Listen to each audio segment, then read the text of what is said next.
And a very warm welcome to the 17th Security Thought Leadership webinar in our series, every Tuesday and Thursday.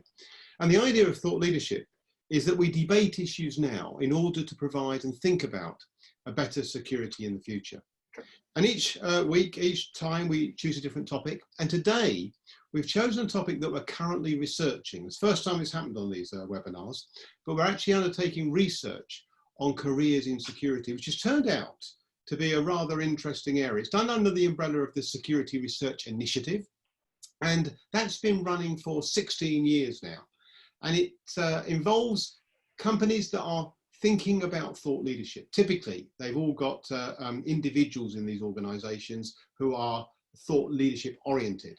And all of those have been supporting the idea that each year we do a study. And at the end, I'll tell you where you can get more details about it.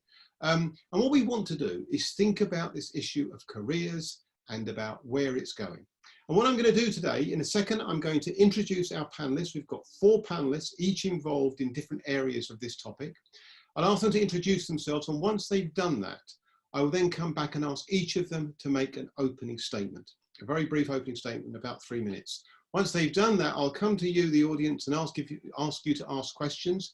There is a question and answer button at the bottom of your screen. Can I ask you please to put your questions on there, and I will endeavour to include them. And perhaps while they're speaking, you can think of your questions. If you can get them out sooner, we can get you involved in the webinar. Sometimes people leave the questions quite late, and so it's a bit more difficult to include them. 45 minutes, that's all it is. We're strict on time. So with that, I'm going to go straight to my panel, and I'm going to ask them each to introduce themselves. Can I ask you first, Richard? Thanks, Martin. Hello, everybody. I'm Richard Stanley. I'm Head of UK Security for PwC. I joined PwC 30 years ago as an in-house security officer, and I took over Head of Security 20 years ago.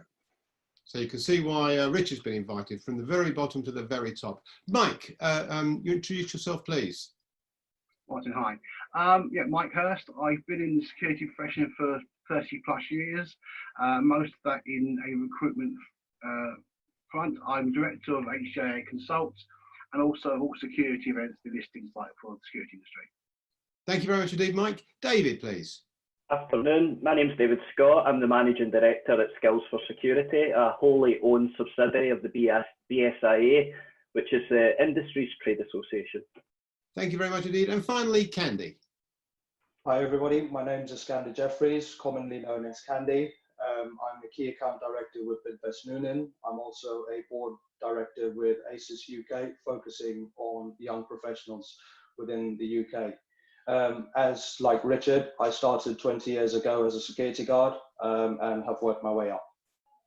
Brilliant. Well, thank you very much indeed, panel. So can I ask you everyone to ask your questions on the question and answer button at the bottom of your screen. And I'll now go to my panel and ask their opening statements. Richard Stanley, yours first, please. Thanks, Martin. Would I want a career in security now? I think my answer would be absolutely yes. I think the industry is in a better place now than it's ever been.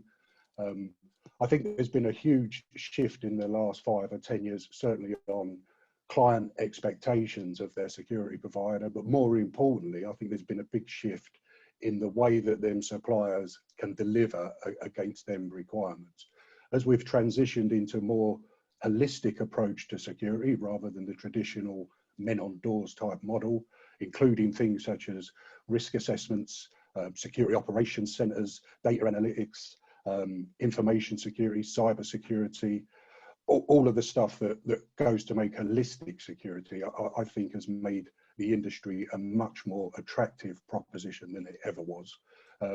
That's not to lose sight under the current crisis that we're in, that all the issues we've faced before this crisis are still going to be there when we come out of this crisis. So I think now is better than ever to have a career in security, without a doubt. What has COVID been doing to the future talent pool? Well, I think across all industries, the talent pool is going to inevitably grow with the inevitable recession that's coming at the end of this. So in my view, there's going to be bigger recruitment pools. There's going to be a wider range of people to choose from. And in my experience over the 5, 6, 7 years that I've been recruiting positions, I've found that the more holistic approach, we're attracting different calibers of people outside of the traditional recruitment routes that we used to take. These people are bringing different insights, different ideas, and are really adding value to the security program and the organisation. Thank you very much indeed. Mike, your opening statement, please. Thanks again, Martin. I think we should hit the nail on the head in very many areas, really. It has changed dramatically as I've been in the industry 30 years now, and there really is a huge range of careers for people with all sorts of interests, all sorts of skill sets, all sorts of talents. There really is something for everyone. I am reminded that when my daughter was 22 now, when she started her secondary school, her mistress stood up and said to the parents, the jobs your girls will be doing when they leave school haven't been invented yet. And you know what, she was right. Absolutely. The job my daughter is doing now didn't exist when she was at school. And it didn't exist a few years ago. So it is changing, it is becoming more professional. There are the regard security people are being held in is higher than it ever was. It's not high enough, but it is improving. And I think in your opening intro on the website, you were saying about, you know, sometimes there is the impression that people who are working for security companies are not as professional as those who are working for companies directly, and that's not fair. It's not true. There's a range of skills, all different people, and there's great people doing all different things across the sector. I'm going to recognise it, promote it, and encourage others to carry on. Thank you very much indeed, Mike. Now to you, David. Your opening statement, please. When I was trying to answer this question, Martin, I was thinking back when I was actually at school myself, making my career choices. And what was I looking for a career from the security industry was a career prospect future. Is the job going to be safe and reliable moving forward? And what would my friends think of working as a professional security officer? And I think the SIA and the BSIA have done tremendous work over the last sort of 10 weeks in making the security industry a much more attractive place to work in. We've often been seen as a sort of poor relation to other sectors out there, but I think over the period of the lockdown, the security officer has been seen as a key frontline worker that's really stepped up to the task during the pandemic to organise and manage the chaos. I think the security industry, again, over the last 10 weeks has proven that it's really high-end technology that we use in the industry. The new technology that's been introduced over such a short period of time, to me, is really, really exciting. Why would someone not want to use thermal cameras, biometric access control, AI, facial recognition on a daily basis to help protect and serve lives? And I just think it's a fantastic, fast-paced industry that any young person would want to come into. And it's a safe choice. And what I mean by that is the security industry has proven to be extremely resilient over the years. We've already been through a recession and we're just about to enter another recession, and the security industry has proven to be extremely resilient. And I won't name names, but one of the largest European security companies in the first quarter of this year have just posted a profit, which just shows you how resilient this industry really is. And in terms of what does it look like for the future talent pool, I did a wee bit of research, and if you look at America, who have just come out of lockdown before us, 33% of their 16 to 24-year-olds are actually unemployed just now, which really shows the effect that the COVID situation is going to have. But like Richard highlighted earlier, that gives us an additional pool of people to actually attract and pull into the security industry. And in this country, 1.4 million 16 to 17-year-olds are leaving school in June. Now, the majority of them will go into college or university, but the young people really want to go into college and university at this stage of the COVID. Are they going to get the same quality of education as what they would have done prior? And universities are actually mentioning that 1 in 5 people are going to defer university spots moving forward after COVID, which is going to see a shortfall in almost £1 billion across the whole of the UK. So the vast majority will be looking for employment from those 16 to 17-year-olds, and why not choose a career in the security industry? Thank you very much indeed, David. Can I just remind all the audience, please, to use the question and answer button at the bottom of your screen to ask any questions. And if you can put your question up as soon as you're ready, I'll make sure we incorporate it best I can in addressing the panel. So our final opening statement, please, from you, Candy. Well, it's clear from the panel that we all sort of seem to be on the same thought process, because predominantly for me, the security industry was always a second career. And about 4 or 5 years ago, under the ACES Young Professionals, when we used to hold seminars, there was a game we always used to play at the beginning of every seminar, which was, anyone sat here, if security is the second industry, put your hand up. And 99% of the people, they would put their hands up. Now, I'd say last year when we did the same thing, we're seeing less and less people putting their hand up as security being their second career. So back to my original point is predominantly it was always made up as a second career of individuals following from a police or military background. We saw the rare instances with individuals that rose through the ranks, attaining relevant qualifications to offset the lack of military experience or policing experience required by organizations. But I'd like to challenge that point, because right now I'm seeing a lot of young professionals who are rising through into roles with greater responsibilities. I've got young professionals I won't name, but they are holding roles that probably 20, 30 years ago, they'd never been able to achieve that level of management. Another example is on our young professionals committee. It's now chaired with a large proportion of young professionals that have come into security as a first career and straight out of university. So there is a shift. There is a change. We are all well aware of that. But obviously, I think the key to this is it still needs to be driven at the grassroots level. And back to David's point is when you're going through careers day, is there a security tree that you can follow and say, this is what I want to do when I leave school? So I think David made a very good point, and I think that's where we need to start, is at the grassroots level. Thank you very much indeed. Okay, so lots of questions coming in. Thank you very much indeed. Do keep them coming on the question and answer button at the bottom of your screen. Okay, so a question here from Peter Hale, who says, do the panel think the industry is going far enough in breaking perceptions of security being a mainly low-skilled occupation? I wonder whether I could come perhaps first to you, David, on that question. I think over the last 10 weeks, as I mentioned, the SIA and the BSIA are breaking that trend by talking about and advertising how important a role security guards actually play within the industry. Long term, we're breaking that sort of feeling and thought process through the development of qualifications.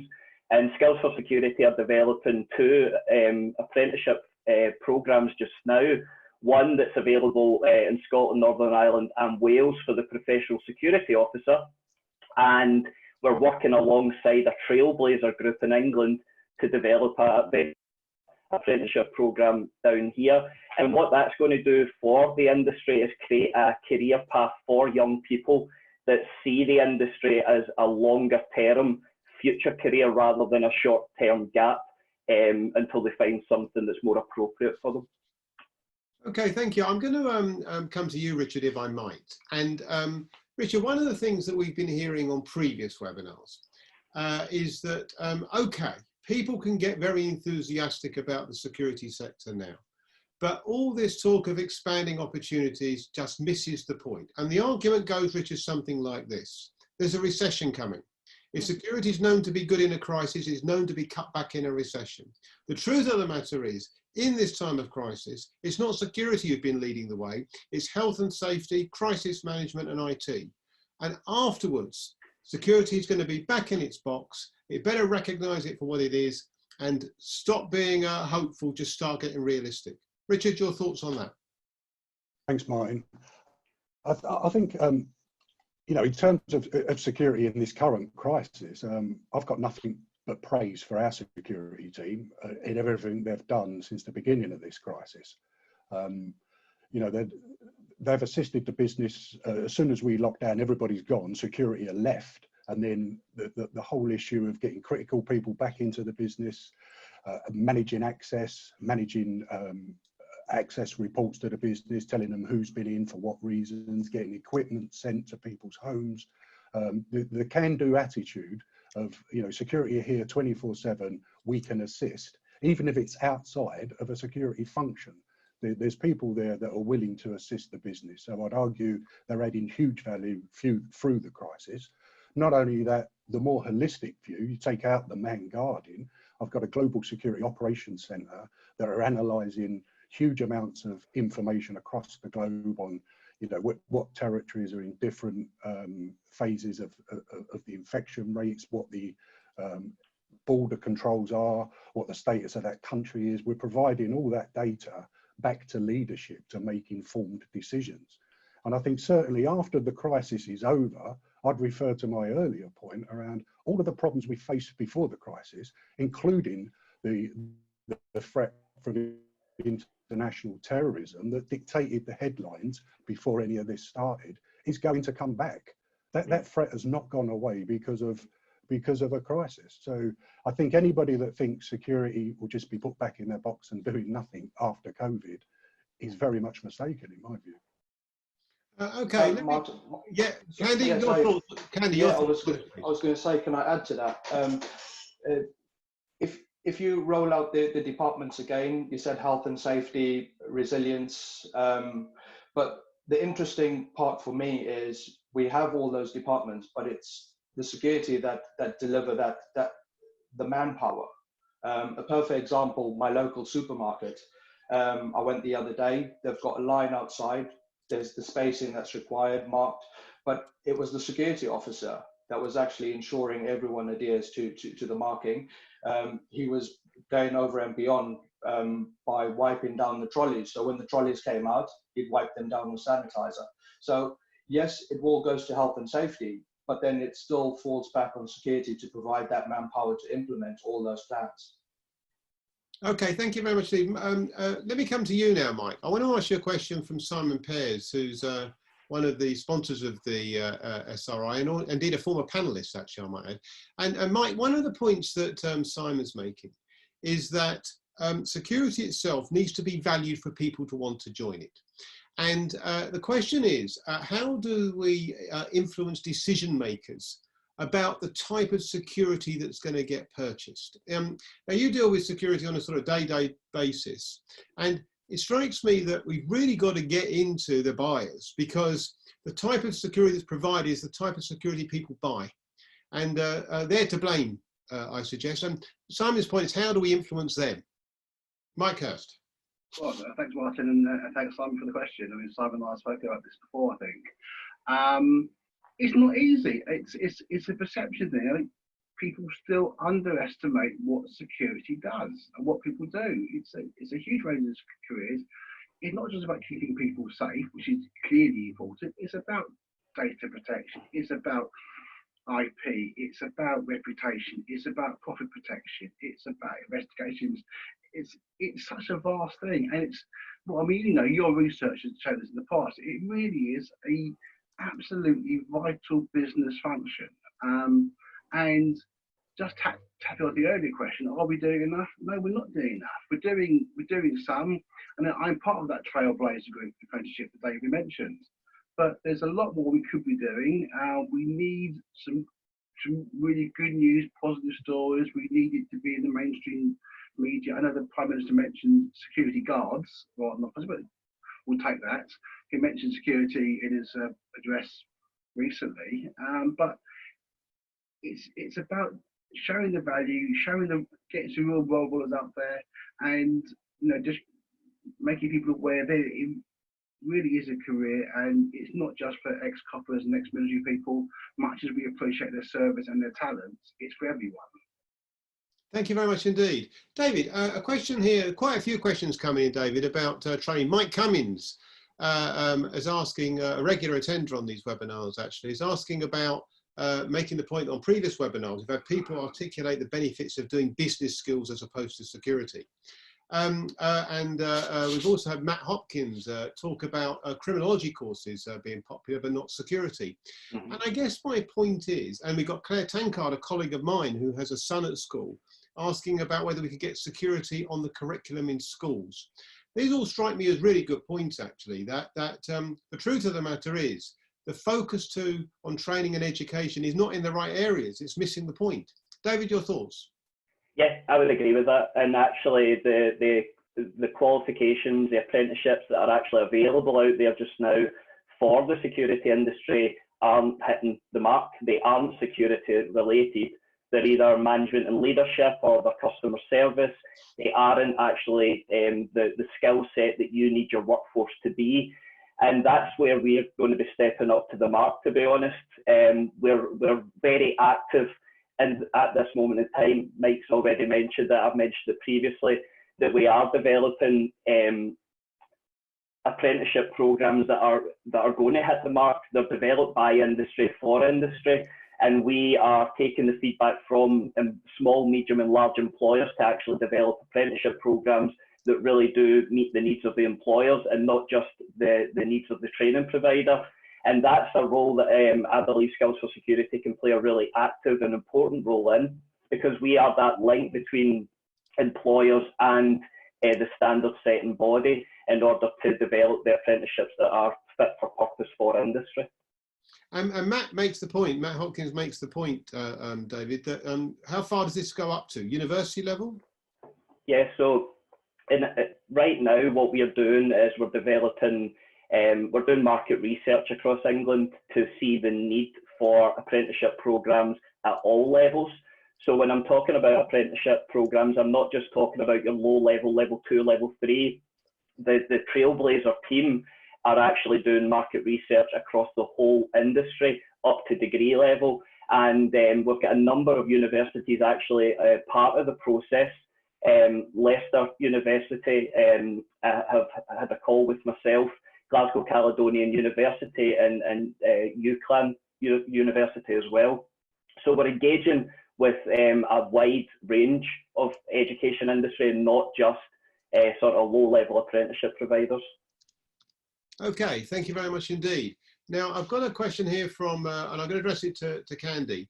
I've got a question here from Julie, who's talking about Julia Hume, who's talking about the role of women in security. We had a previous webinar on that, in which we were looking at the underrepresentation of women.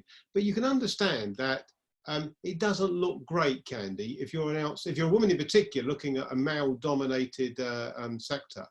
And I wonder whether that is a key need for change in terms of attracting women and keeping women in the sector. Candy. That's a very, very, very good and valid point. And I think if we look further back, and I don't want to sound like I'm knocking ex-military or ex-police. By all means, I'm not doing that. But the way the industry was back then, because of the armed forces and the numbers of women in those careers, transferring those skills into security when they came out was lower. And so, as I made the point now, like our young professional committee, we've got 4 women on there, or young ladies, should I say, and they've come into the industry and they've come in through the academic route. Yes, it is very male dominated at the moment, but I can see the shift and I can see the change. And I'd like to say to any women that are out there is, don't let that put you off. Security it's got so many functions and so many attributes that you can follow. We've got somebody that's part of our committee, and she loves pandemics, and she went through the route of a master's degree and now has come out into the security profession as a disaster recovery resilience specialist. So it's about mapping those careers to fit the real security world. But yes, there is a shift. And I'd say don't be put off by the amount of men in the industry. There is change, and I think we do need to see a lot more women in security. And I think it's just about, I personally, I can't say that I see women being put down or their opinions not being valid. I wouldn't say that that's what the industry looks like today. We see women as equals in all aspects of security. Okay, let me come to Richard. Just hold on a minute, though. Let me come to Richard next, if I might. Richard, Keith's got a question on the same lines here, talking about former military, ex-police, and this issue about women as well. I think one of the problems is, Richard, that the perception of security is so dramatically male-dominated, former police or military, it doesn't look good. And I wonder whether, A, you agree with that, B, whether you sense any change, and C, what's the impetus by which we can make it different? It's easy to talk about it as not ideal, but it's been that while for a while, it's changing gradually. What's the route to making a change, Richard? Okay, I'm not sure I totally agree that there's an issue with not having enough women in the industry. I mean, certainly over the last sort of 5 years, we've seen a massive increase of women coming into the industry. I've got a number of women on my management team, quite a few right down at SO level. Very few of my management team come from ex-military or ex-police. A couple of them, the female side of them, don't even come from the industry. They've come with skill sets and the right qualifications, and have brought real good insights and ideas and a freshness, I think, to the way of thinking. I think the perception of the industry is not just aimed at women. I think it's aimed at everybody. There is a perception that security is very low paid, unsociable hours, all the associated things that go with that, which is not entirely true across the industry. Certainly not on any of my contracts. So yeah, I think it's horses for courses. We are seeing a good rise in women in security, and I think they're bringing huge, fresh ideas that are making fundamental changes. I guess the point is, Richard, if I could just sit with you a second. I mean, you're a good person to ask this. You've gone right from security officer to head of security for a major company. There aren't many that have done that, are there? And could it be done again? To my knowledge, no. Could it be done again? I mean, could you do it again? Could people do it again? I think so, Martin, and I think, you know, from my experience, you know, there's an element of being in the right place at the right time and circumstances with a lot of this stuff. But, you know, from my experience, things were just plodding along when I joined, and nobody was interested in challenging or questioning why we don't do things differently. I would advise anybody at any level not to be scared of putting your hand up, challenging the normal, making inquiries why we can't do things differently. I think the biggest thing for me is making sure you've got the answers, not just the problems. It's all easy for people to say we're doing it wrong, but what is the answer? And those that can put their head up, take on a problem and find a solution and implement it to the benefit of the organisation, it is going to progress. Obviously, not everybody can do it, and not everybody can be a head of security. There's a limitation. The higher up the ladder you go, there becomes a bottleneck. Obviously, I would say it's still doable, although times were different 30 years ago, and there's been a lot of change. And I've been on a huge change curve myself and a learning curve. I've got no qualifications in terms of academia or anything like that, but I've been able to demonstrate that I understand the business requirements, I understand what's needed to protect them, and I've constantly been able to operationalize strategy and implement it. Thank you very much, Richard. I appreciate it. I'm going to come to you, David, and then you, Mike, on this question. Now, we've got two on the same sort of topic here. James Willison says, given the shortage of cybersecurity professionals, should we not be encouraging school children and help our officers gain qualifications in other areas of security and train them in security operations centre, digital, virtual? In other words, you know, look to develop those who are in the industry in different ways. And similarly, Michael Gibbs has said, surely more staff will be working from home after COVID, further emphasising the importance of cyber. Since only a quarter of companies have converged cyber and physical, is the balance being tilted even more to cyber security for new entrants? In other words, David, are we taking account of this new emphasis and opportunity? David, Scott, please. Yeah, truth be told, there's many cyber apprenticeships and training out there already. It's whether or not businesses are actually taking into consideration longer term that their business is at risk because of the amount of home working that people are doing, and the fact that they won't have taken into consideration the virus protection and the cyber attacks that could take place through that. But whether or not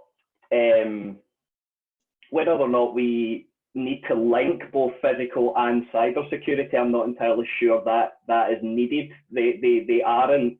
We wouldn't have a physical security person doing cyber work at the same time. So to answer the question, I don't think they're aligned, and I think they should stay separate, would be my thought process.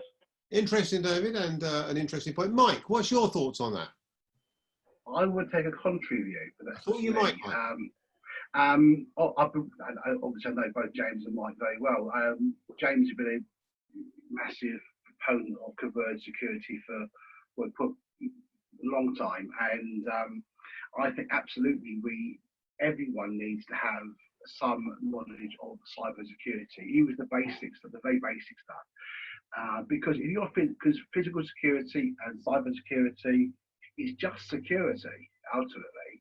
You may not be a specialist in one or the other, but it's security, and you need to have a full understanding of the general topics at whatever level you're operating in, just so you can do your job effectively.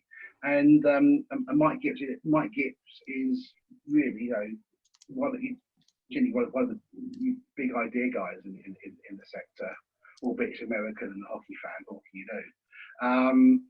So yeah, I mean, absolutely, it's just ultimately just security, and we need to have people with a broad range of skills at all levels, and I would encourage people to learn a bit about everything. Yeah, to be fair, Martin, yes, I would agree that there is a need for the core skills, the basic cyber security skills, to be included within many different apprenticeship programs, because it is a basic skill set that everyone should have. I was maybe looking too broadly. No problem, no problem. Okay, let's move on. We've got a lot of stuff I want to get through, and we've got a limited amount of time. Let me come to you, Candy, for this question, please. It's from Ignatius Uche. I hope I've pronounced your name correctly. He says, why is security always being seen as a draining pipe by management rather than as contributing to the bottom line? And I think the point is, Candy, this is a big, big deal in terms of perceptions. But one of the reasons why security sometimes been seen to struggle is that it's been seen as a drain on profits rather than contributing to profits. I wonder whether you feel that is a perception that is accurate, and if it is accurate, why does it still remain very current? Candy? So I think that is the perception, but I'd like to say I feel it's definitely changing. That's what it's always been. It's always been a negative cost center, but it's unfortunate that we have to go through times like this. 9/11 was a big change to the industry, to the security industry globally, and I think coming out of this COVID crisis, I think when we look back at this 10 years from now, we'll see the changes that have been brought in to change that. With most of my clients and working with my counterparts that are in-house, I wouldn't say that they are struggling with their budgets or security is a drain. They have their budgets and those budgets are to deliver a service. And I think in most instances, companies are getting the right service, they're getting their security services, and I think they are going away, and that perception is definitely changing. With Richard being in his current role for 20 years, I'm sure he would also be able to shed some light if he's seen any changes on how security budgets are managed. Yeah, I guess my point is though, and I'll come to you next, Richard, there is this issue, isn't there, that the perception in many organisations is that security is a cost and not a benefit, has really inhibited. Richard, can I also ask you to address this question from Brian Sims? And I'm going to summarise because it's quite a question. And he's talked about, and if I could use my words on Brian's question, it's if you want a job in security, a good job, you're okay if you're in corporate security, particularly at the lower levels, because you're going to get reasonably paid. But you're in a bigger danger if you're not. And therein lies a major issue. Richard, your thoughts, please.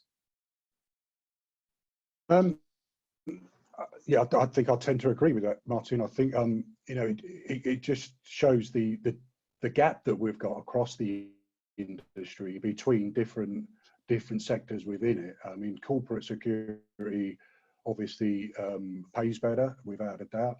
I think one of the challenges for the industry, and it comes back to this whole perception thing, is how do we get away from contracts that are allowed to run in excess of working time compliancy, don't even meet minimum wage.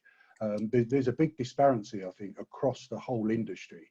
And typically, you know, in my experience talking to other people, some of them lower paid contracts are the ones where the person buying the contract is expecting everything that I'm expecting, but only wants to pay minimum wage to get it, and then criticises why they don't get a service. So for me, I think there's a huge challenge on the industry trying to eliminate, I think, some of these contracts that are giving the industry a very bad name.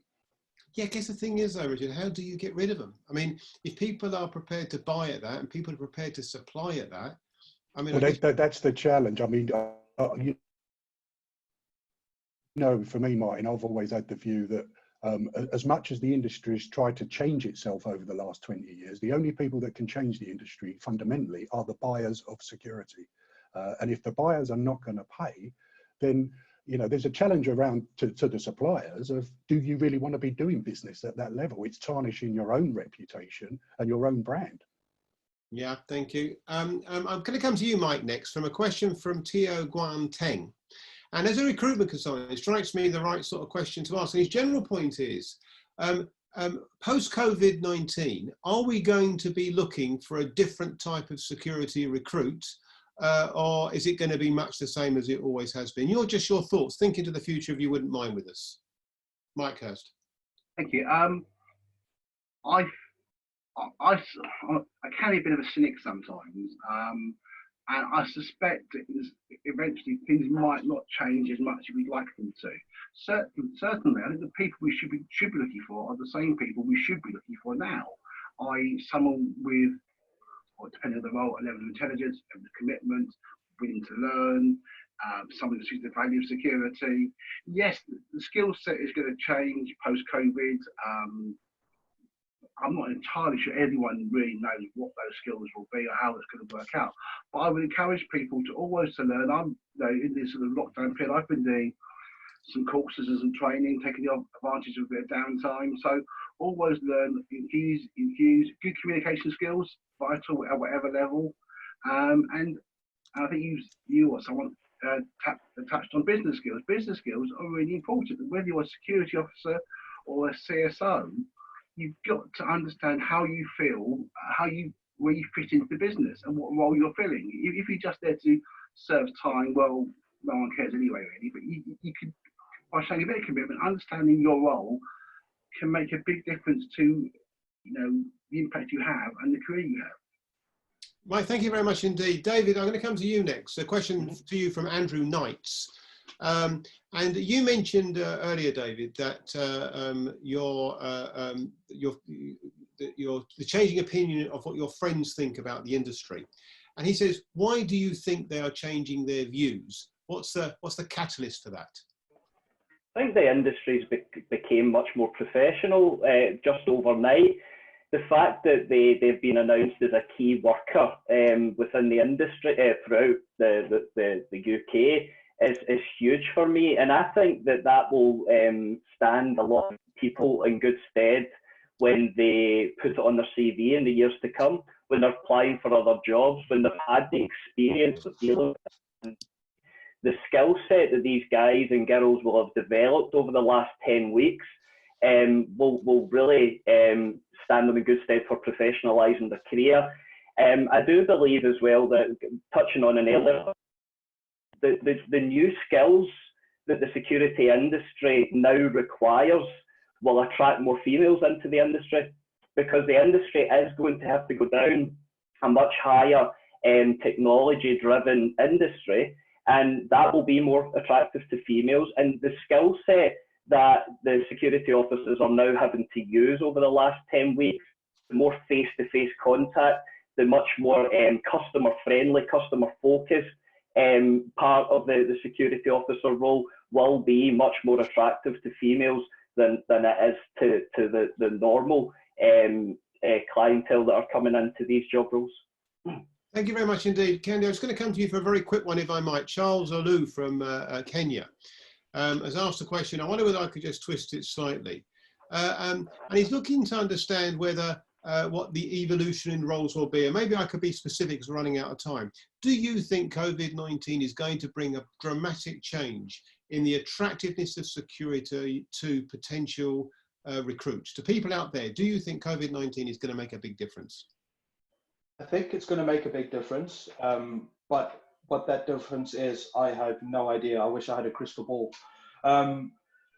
But security has changed, and right now, if you ask me what my perception is of security, security now encompasses a lot of customer services skills.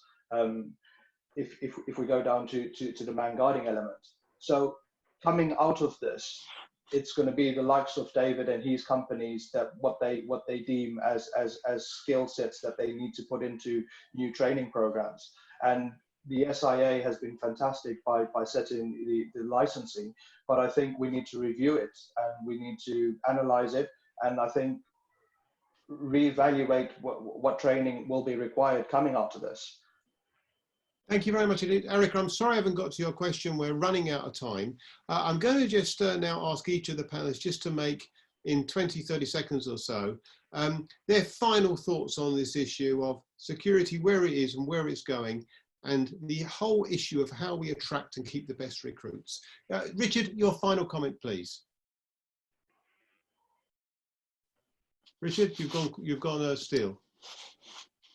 Oh, everyone. Richard? Oh, okay. Let me come to Mike then. Mike, can you have your final comments, please? Yeah, thanks, Martin. I'll keep it brief. Just to touch on one thing that people mentioned about women in security, just bear in mind, two of the last three chairs of the Security Institute have been women. The last year's president of ACES globally was a woman. The chair of IPSA is a woman. Our senior COP is a woman. NCA is led by a woman. The Underfather Game was led by a woman. These people are at the top of the game, but there are opportunities out there, and there are people out there as role models should you choose to find them. Thank you very much indeed. Richard, sorry, you disappeared just for a second. Richard, can I just have your final comments, please, on these issues? 20 seconds, if you wouldn't mind, Richard, please. Okay, thanks, Martin. Sorry about that. My internet dropped out. Yes, I think the industry is in a good place. I think if we can focus on showcasing some of the great stuff that's been done through this crisis for security, it's going to be all the better for the industry. I do believe there's a recession coming that's going to be hard for everybody, but security is still going to be needed. Them issues that was all before are not going to go away. I think the industry is in a very good place, and I think it's a good option for anybody considering a career going forward. Richard, thank you very much indeed. David, just your final comments, 20 seconds, please. Yep. As I mentioned at the start, 1.4 million are coming out of school in June. They're not going to be employed, and I think employers need to do more to attract them into the industry. I think when new people do enter the industry, it's going to be a new industry. The security industry has changed, and new skills and training is going to play a vital role in ensuring that people have a workforce sustainable for the future. Thank you very much indeed. And Candy, the final comment from you, just 20 seconds if you wouldn't mind, please. Yeah, security is fantastic. We're going to look back at this and we're going to see all the great work that's been done by our security professionals during this time. So as Richard said, and my fellow panelists, it's a great time to join the industry.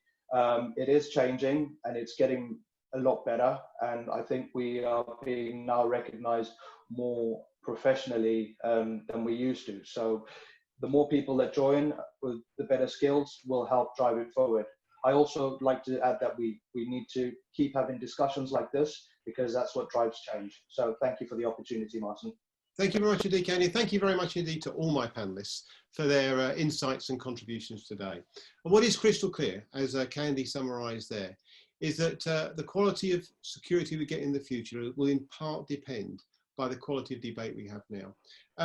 This is just to say thank you very much indeed to my panel. Thank you very much indeed to you, the audience. I'll just make a couple of final points, if I might. I'm very grateful to the supporters, ADS, ASA, ASIS International UK Chapter, BSA and the Security Institute. And to let you know that the next project is going to be on COVID-19 and the implications for the security sector. Please do go to the website to find out more. If you want to be part of it, let us know. It's going to be quite an influential study, I think, this one. Well, they all are in their way. If you would like to see previous projects and previous reports and download them free of charge, you can do so from our website, the Perpetuity website, Perpetuity Research website. If you need more information, contact us. Just to let you know also that OSPA nominations are available around the world. It's really important, I think, in this world of security. One way to progress is to work out who's doing a great job and make sure we find out why. And likewise, we need to distinguish the outstanding from the merely good. That's what the OSPAs do. So if you're in India, US, Benelux, Kenya, Romania, Australia, or the UK, please do take the chance to nominate one entry, one person or one team or one individual or one company. And also just to let you know that we'll be going through all over again on Tuesday and Thursday next week, where our topics informed by our previous webinars. Next Tuesday, just how valued and how valuable is security, and on Thursday, contemplating worst case scenarios. So please do join us there if you can. Thank you very much indeed again to my panel. Thank you very much indeed to Christine Brooks and Hannah Miller in the background, and to you, the audience, for asking questions. And wherever you are in the world, stay safe.